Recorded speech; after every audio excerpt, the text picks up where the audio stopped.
얼마 전에 아내와 이제 한 식당에서 음식을 먹는데 음식 먹는 중에 익숙한 음악이 흘러나왔습니다. 좋은 사람, 사랑했었다면 헤어져도 슬픈 게 아니야, 이렇게 막 흘러나오는 거예요. 예, 저는 그냥 먹으면 이렇게 무심결에 그냥 의식하지 않고 먹고 있었는데 갑자기 아내가 먹는 것을 그치고 이야기를 했어요. 이상하다. 좋은 사람을 사랑했는데 어떻게 헤어져도 슬프지 않을 수가 있지? 이러는 거예요.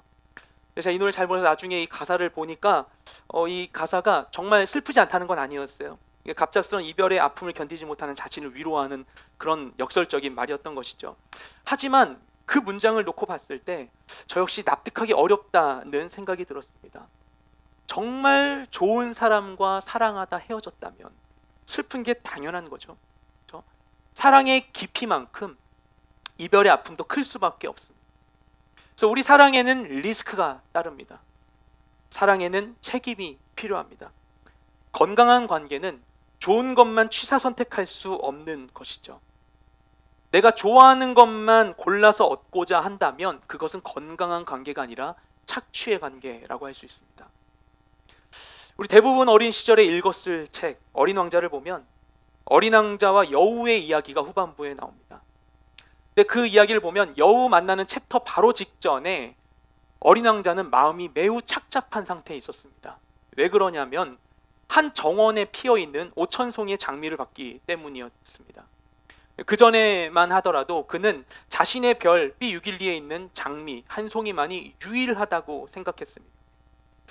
그런데 이곳 지구에서 보니 장미는 흔한 것이었던 것이죠.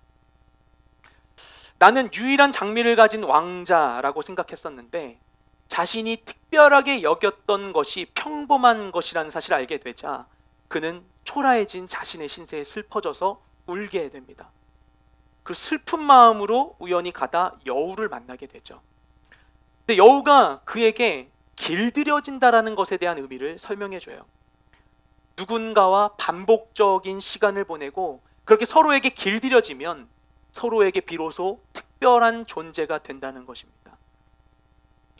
그래서 우리의 존재를 특별하게 해주는 것은 희소성이 아니라 관계성이라는 것을 알려주게 되죠. 그래서 어린 왕자는 바로 전에 그 수많은 장미로 인하여서 슬펐던 마음을 회복할 수 있게 됩니다. 그래서 여우는 어린 왕자에게 이런 멋진 말을 합니다. 이렇게 이야기해요. 내 생활은 단조로워. 나는 닭들을 쫓고 사람들은 나를 쫓지. 모든 닭들이 닮았고 모든 사람들이 닮았어. 그리고 나는 좀 지루해. 그런데 만약 내가 나를 길들인다면 내 생활은 빛날 거야. 나는 다른 모든 것과는 구분되는 발자국 소리를 알게 되는 거야. 다른 걸음들은 나를 땅속으로 되돌아가게 만들어. 네 것은 나를 굴 밖으로 나오게 만들 거야. 음악 소리처럼. 그리고 봐, 저 너머 밀밭이 보이지? 나는 빵을 먹지 않아. 밀은 내게 아무 소용 없는 거야. 저 밭은 내게 어떤 것도 떠오르게 하지 않아. 이래저래 그건 슬픈 일이야. 그런데 너는 금색 머리칼을 가지고 있어. 그러니 네가 나를 길들인다면 굉장한 일일 거야. 밀은 금색으로 내게 너를 기억나게 하겠지. 그리고 나는 밀의 바람 소리도 사랑하게 될 거야. 이렇게 이야기합니다. 그렇게 둘은 서로를 길들이게 됩니다. 그러나 결국 이별의 시간이 왔을 때 여우는 슬퍼하며 어린 왕자에게 이야기합니다. 그러나 너는 그것을 잊어서는 안 돼. 네가 길들인 것은 영원히 내 책임이 되는 거야. 너는 너의 장미에 대해 책임이 있어. 이렇게 이야기하는 것이죠. 이처럼 관계에는 우리를 기쁘게 하지만 또한 관계에는 책임이 따릅니다.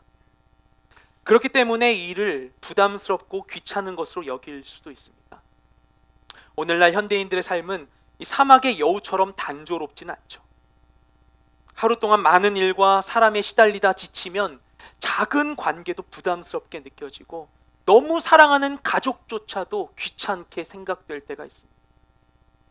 하지만 그럴지라도 우리의 삶과 나의 존재를 특별하게 해주는 것은 바로 길들여지는 관계인 것입니다.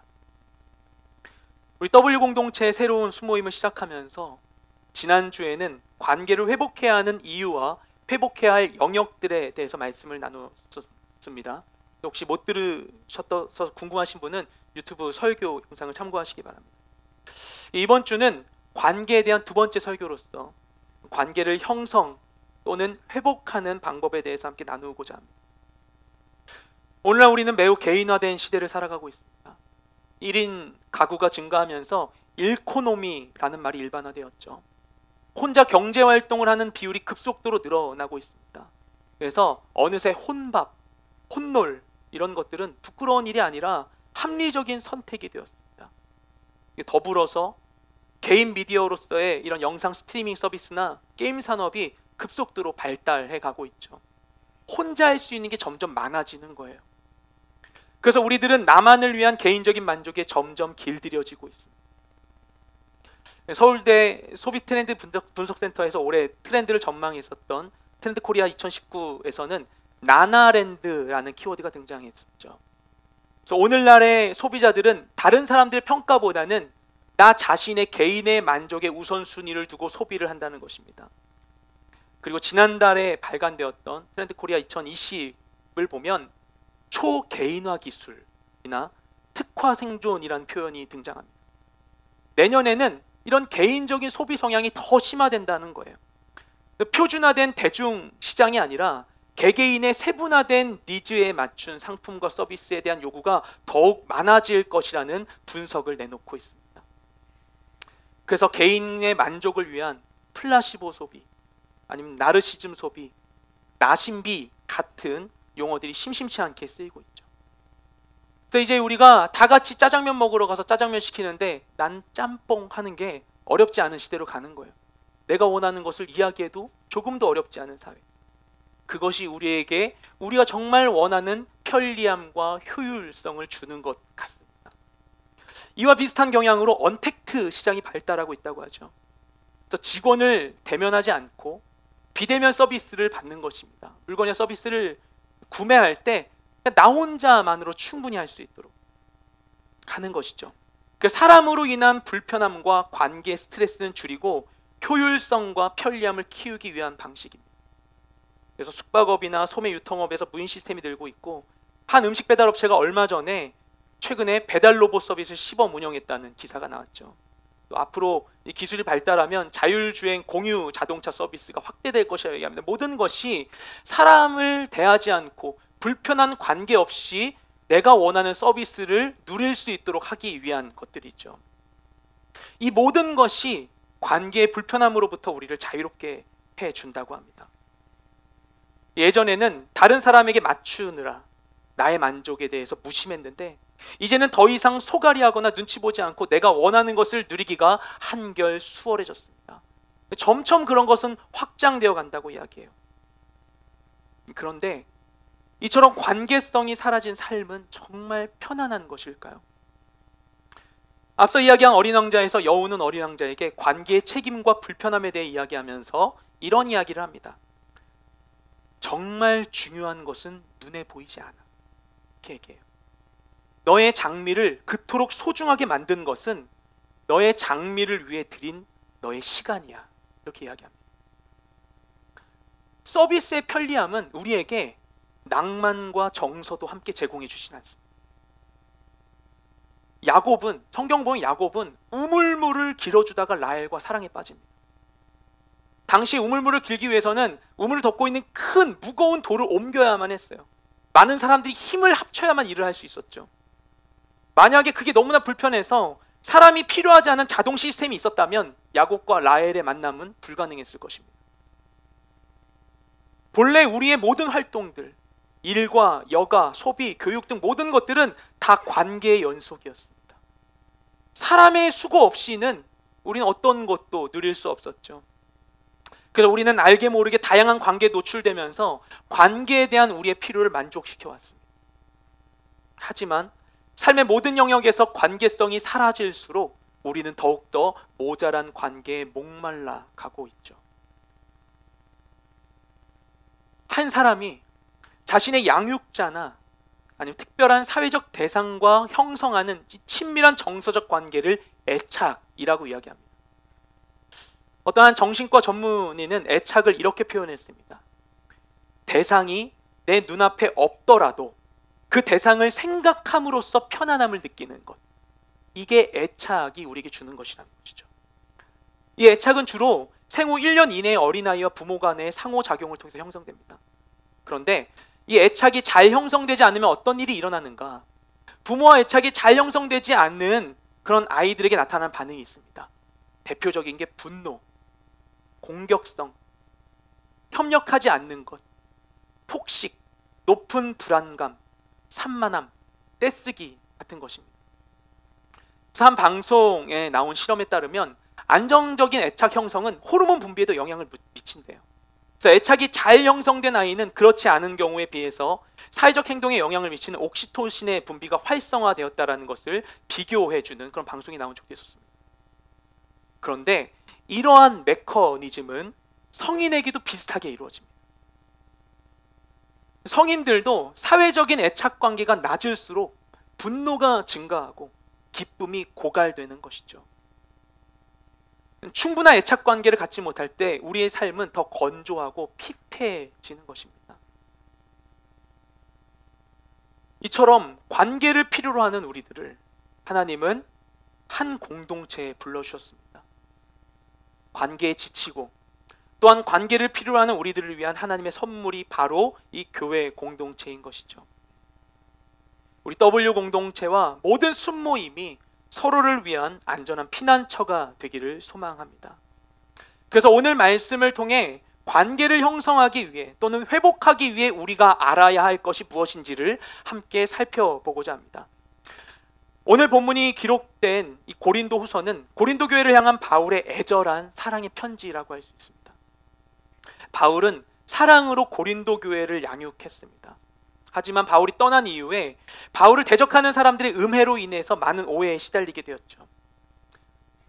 우리가 가까운 사람일수록 갈등의 골을 메우기는 쉽지 않습니다.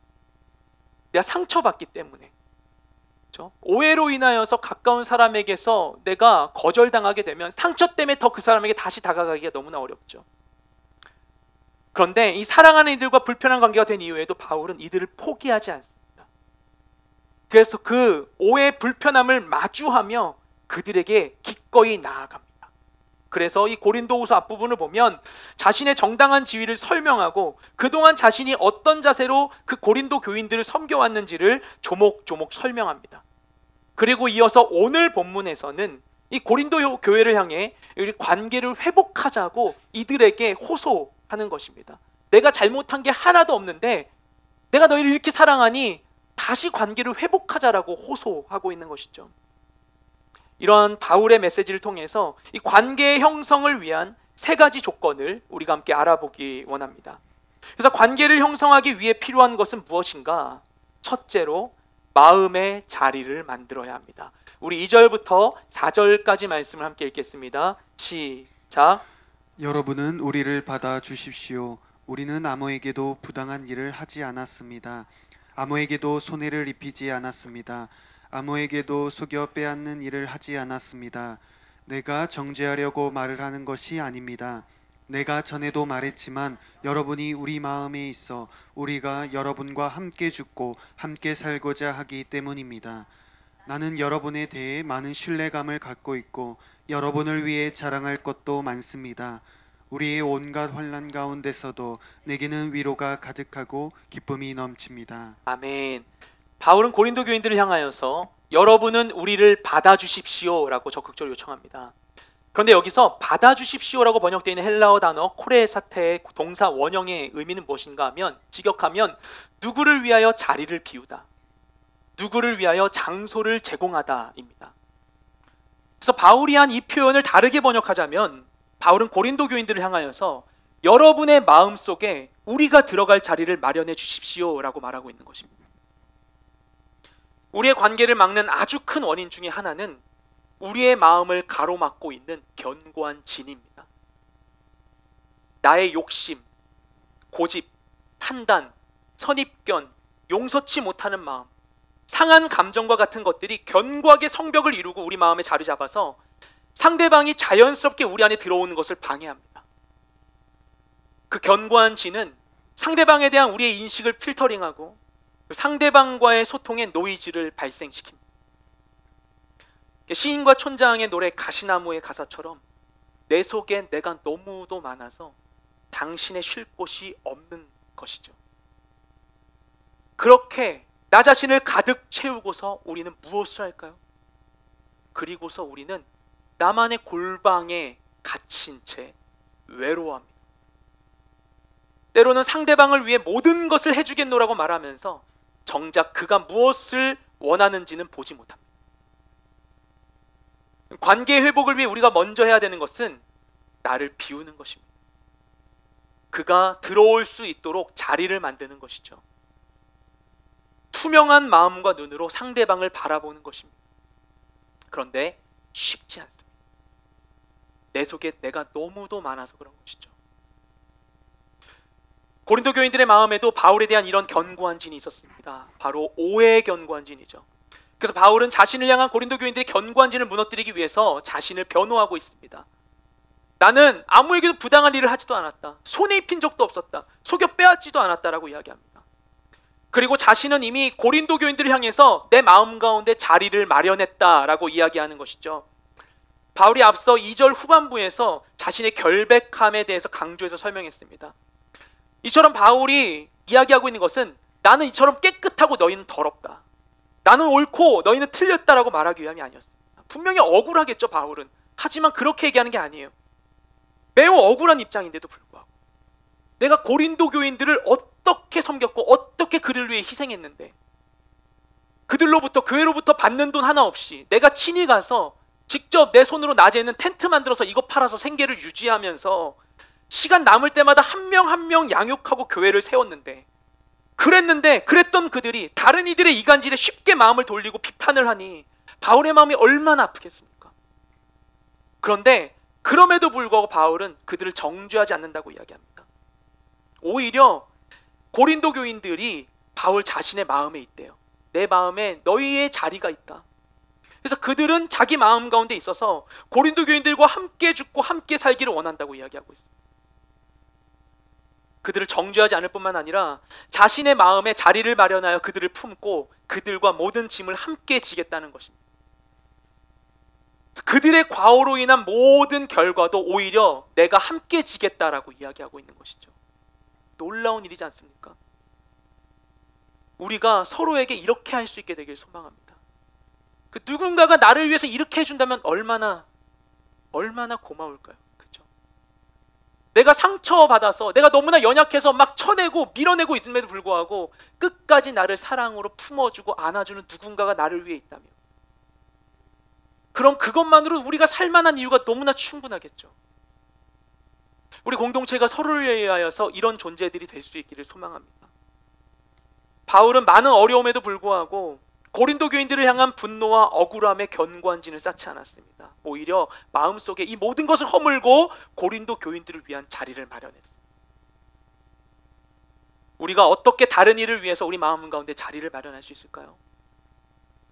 우리 마음에 다른 일을 초대할 수 있는 아주 중요한 열쇠가 있습니다. 하나님이 그리스도인에게 주신 아주 놀라운 능력인데 그게 무엇인가 하면 용서입니다.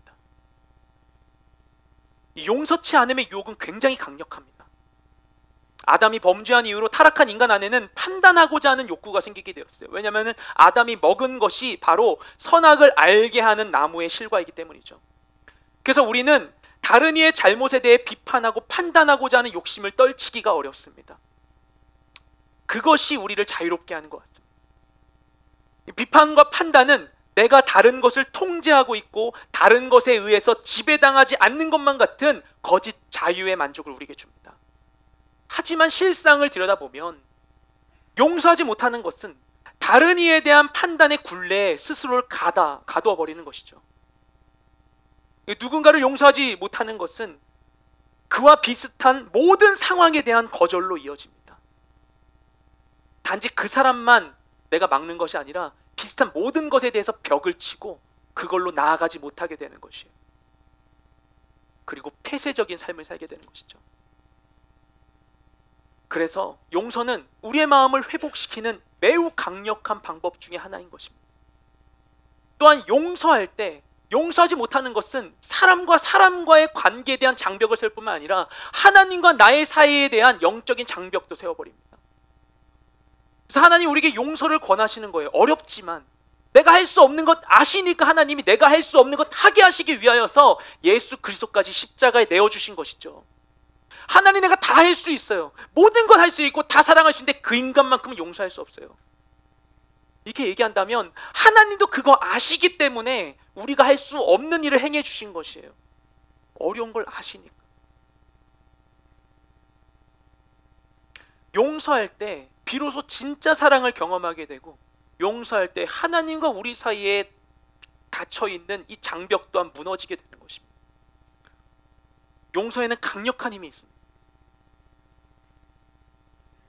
용서는 우리의 마음을 회복시키는 매우 강력한 방법 중에 하나인 것이죠. 그래서 그리스도 안에서 고린도 교인들을 용서한 바울은 오히려 그들을 향해 자신이 많은 신뢰감을 갖고 있고 그들에 대한 자랑거리를 많이 갖고 있고 이와 같은 온갖 환난 가운데에서도 위로와 기쁨이 충만하다고 이야기합니다. 비판은 하면 할수록 우리를 가난하게 만들고 용서는 우리를 부유하게 합니다. 용서하면 오히려 내가 착취당하고 뺏기기만 하고 손해만 본 것 같은 생각이 드는데 어떻게든 그 사람을 내가 흠집내고 깎아내려야만 내가 살 것만 같은데 오히려 비판하면 모든 것을 무너뜨리고 아무것도 남지 않게 되어버려요. 그래서 바울은 고린도 교인들을 마음에 품을 수 있었습니다. 관계를 형성하기 위하여 회복하기 위하여 우리가 먼저 해야 될 것은 우리 마음 가운데 상대방의 자리를 마련하는 것이죠. 또한 관계를 형성하기 위해 필요한 것은 무엇인가? 둘째, 관계의 아픔을 직면해야 합니다. 우리 5절 말씀을 함께 읽도록 하겠습니다. 시작. 우리가 마케도니아에 이르렀을 때 우리의 육체는 편치 못했고 사방으로는 환난을 당했습니다. 밖으로는 다툼이 있었고 안으로는 두려움이 있었습니다. 아멘. 앞서 바울은 자신이 여러 어려운 일을 겪었음에도 불구하고 자신에게 위로가 가득하고 기쁨이 넘친다고 이야기했습니다. 그 이유가 무엇인가? 5절부터 나와 있습니다. 방금 읽은. 바울은 처음 고린도 교회 방문했을 때 1년 6개월 동안 지내면서 교회를 세웠습니다. 잘 알다시피 브리스길라와 아굴라와 함께 텐트를 만드는 사업을 하면서 그렇게 생계를 유지하면서 고린도 교회를 하나하나 세워갔습니다. 그리고 이후로 그곳을 떠난 후에도 몇 차례의 편지와 방문을 통해 지속적인 케어를 합니다. 그 내용들이 고린도 후서에 고스란히 남아있어요. 그래서 먼저 고린도 교회를 떠난 뒤에 고린도 교회를 향해 편지를 발송합니다. 이것은 성경에 남아있진 않은데 편지를 보낸 것만 기록되어 있어요. 그리고 이후에 3차 전도 여행 중에 에베소에 머물면서 고린도 교회를 또 생각합니다. 그런데 고린도 교회에서 온 3명의 사람들을 우연히 만나게 돼요. 근데 그들이 깜짝 놀랄 만한 소식을 전합니다. 고린도 교회에 엄청난 문제들이 발생했다는 거예요. 그래서 두 번째 편지인 고린도 전서를 써 보내면서 그것으로도 모자라서 별도로 바울이 정말 사랑하고 신뢰하는 디모데를 파송합니다.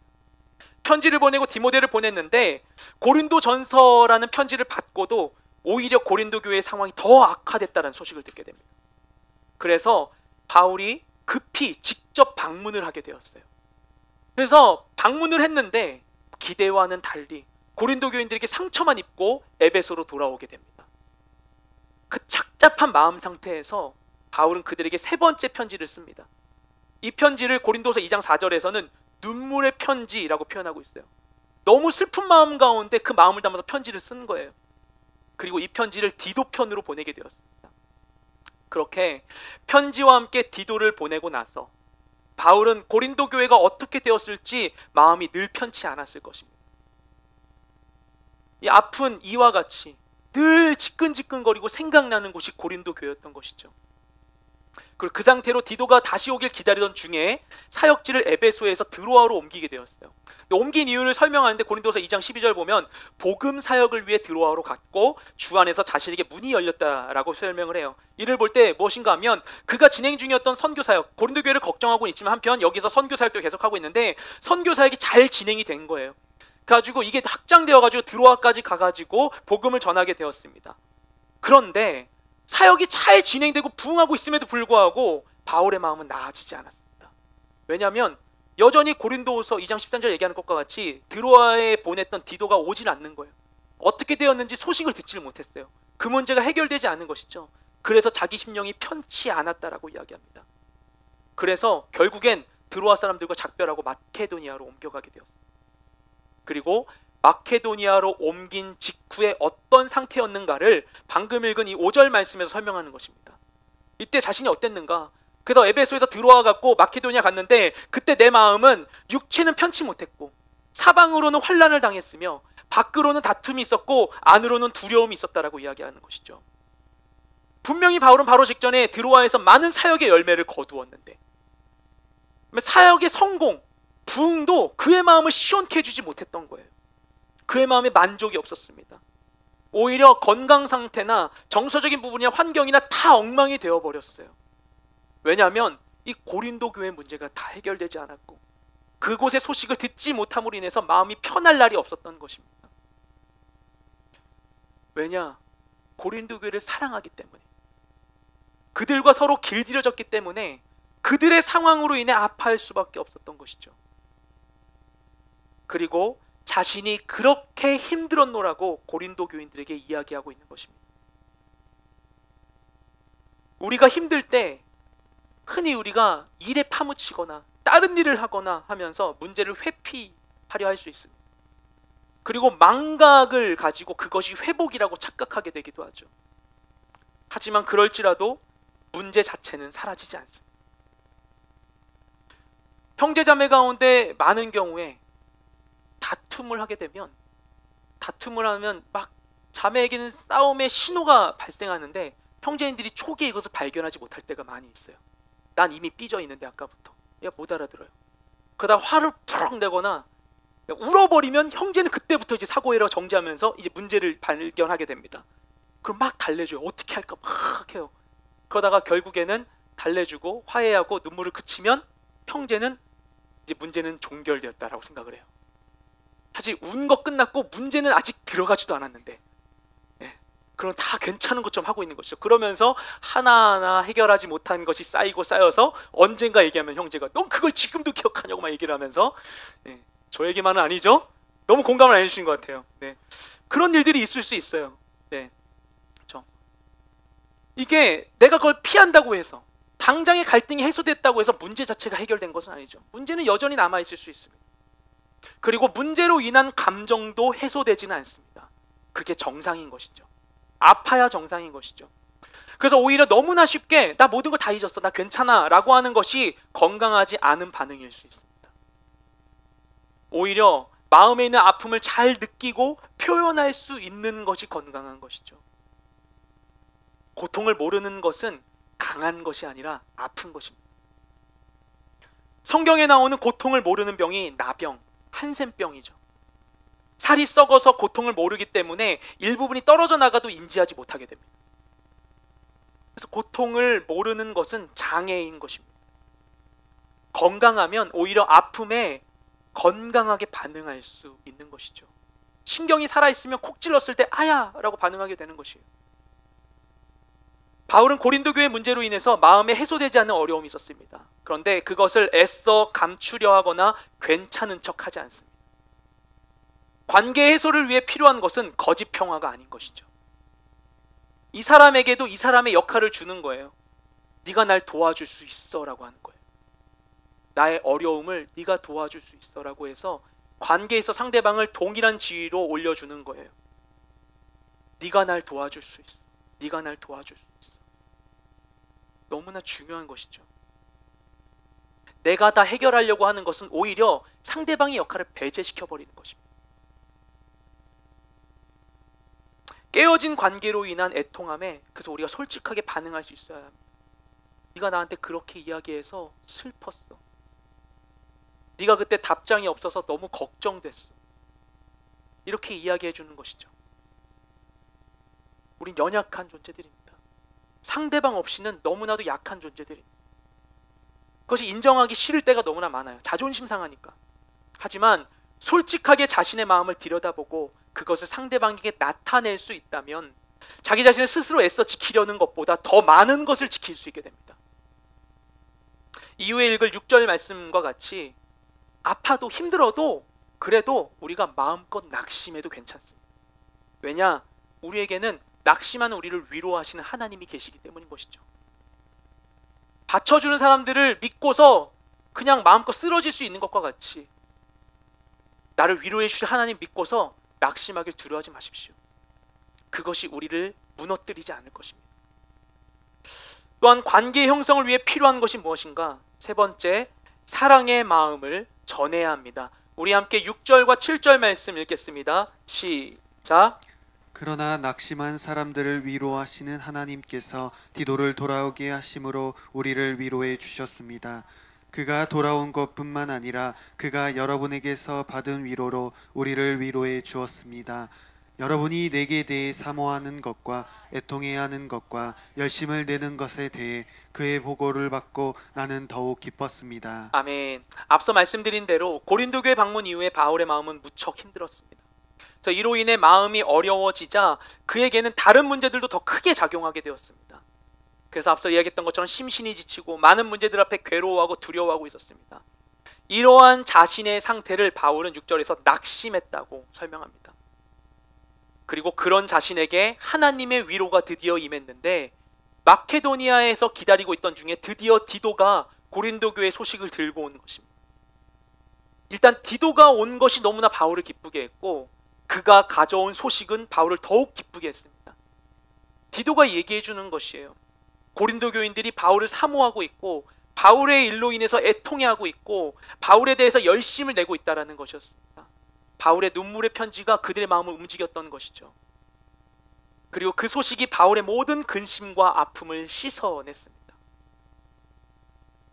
솔직하게 말하는 거, 이게 쉬운 것 같은데 어려울 때가 너무나 많이 있습니다. 여러분, 내가 느끼는 바를 솔직하게 시원하게 얘기할 수 있는 순간이 얼마나 많이 되십니까? 그렇게 얘기할 수 있는 사람이 얼마나 많이 있습니까? 어렵죠. 말은 쉬운데 가장 하기 어려운 것 중에 하나이기도 해요. 상대방에 대한 배려나 염려 때문에, 또는 상대방에 대한 불신 때문에, 거절감에 대한 두려움 때문에 다양한 이유로 인해서 우리는 자신의 마음을 전달하는 것을 꺼리게 됩니다. 하지만 마음이 전해지지 않으면 아무 일도 일어나지 않는 것이죠. 많은 분들이 보신 게리 체프먼의 5가지 사랑의 언어라는 책이 있습니다. 이 책에 따르면 우리가 사랑을 받고 전하는데 5가지 방법이 있다고 해요. 인정하는 말, 함께하는 시간, 선물, 봉사, 스킨십이 그것입니다. 이 책을 다 읽고 나서 각자 자신의 사랑의 언어가 무엇인지를 체크할 수 있게 되었어요. 그러면 이 책을 읽고 나서 우리는 어떻게 반응해야 될까요?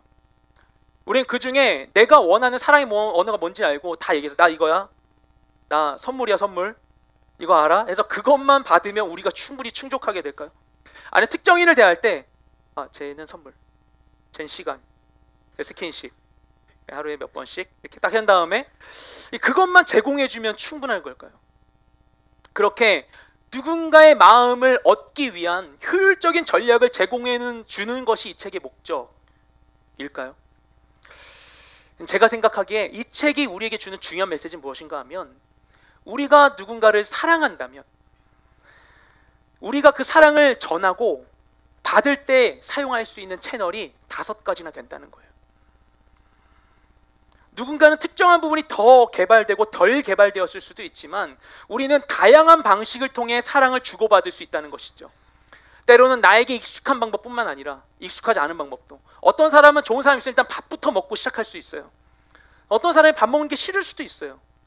밥 먹으면서 막 이렇게 막 어떤 사람 막 쌈 싸 먹고 하는데 쌈 싸 먹는 모습 막 보여주기 싫은 거죠. 막 이렇게 먹는 게 첫 번째부터.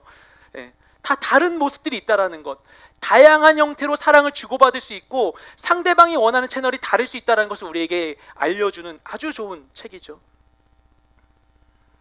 사랑을 전하는 방법은 다양합니다. 그리고 사랑은 표현해야 가치가 있습니다.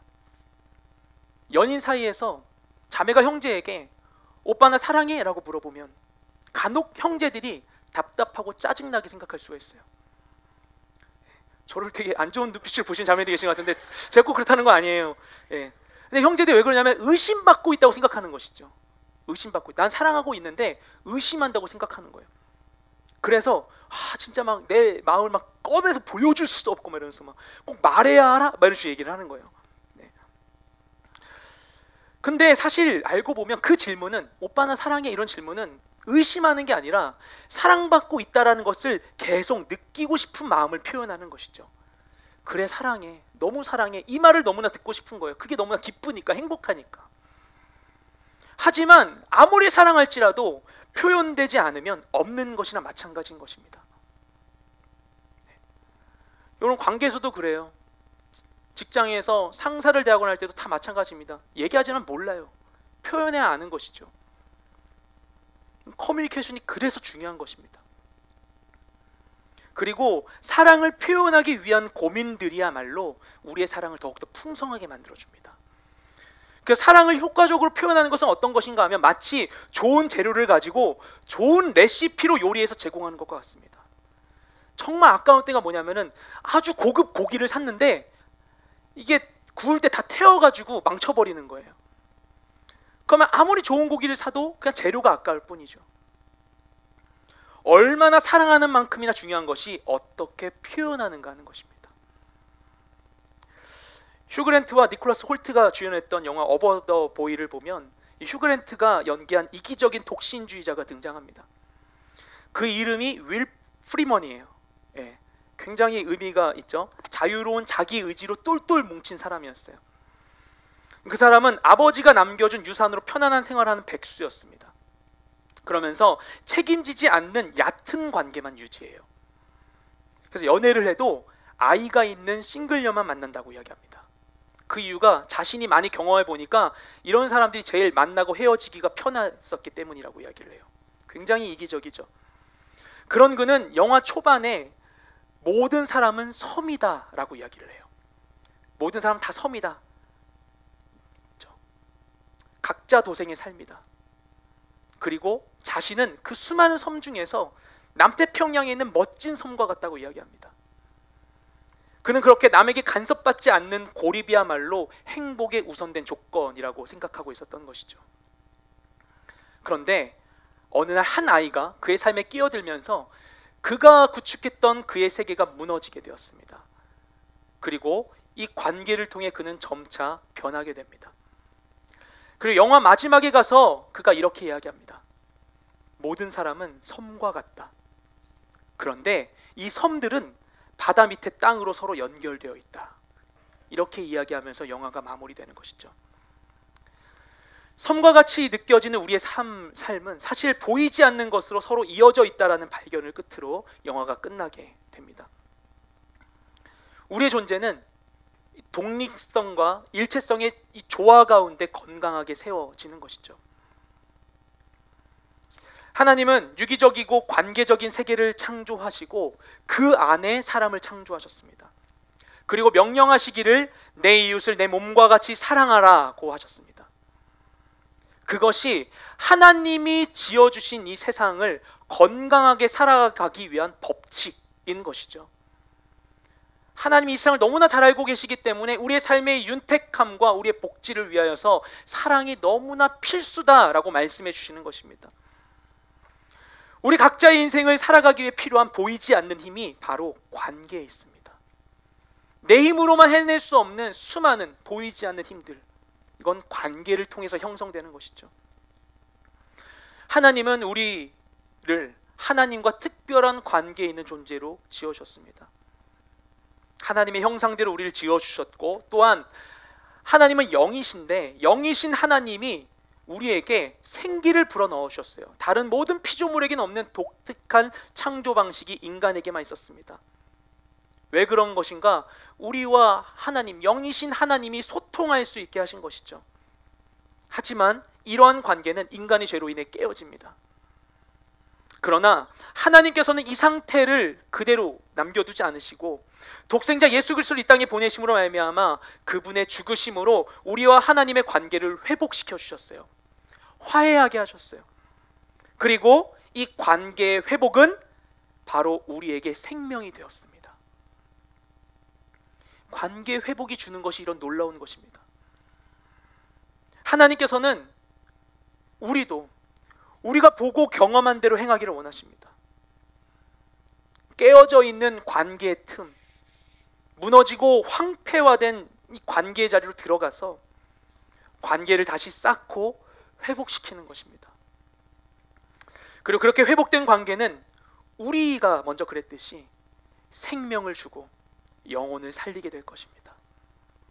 그런 일들이 여러분의 각자의 삶의 모든 자리 가운데 그리고 공동체 가운데 가득하게 되길 소망합니다. 우리는 부인할 수 없듯이 모두가 다 관계적인 존재로 지음받았습니다. 절대로 우린 홀로 살 수 없는 존재죠.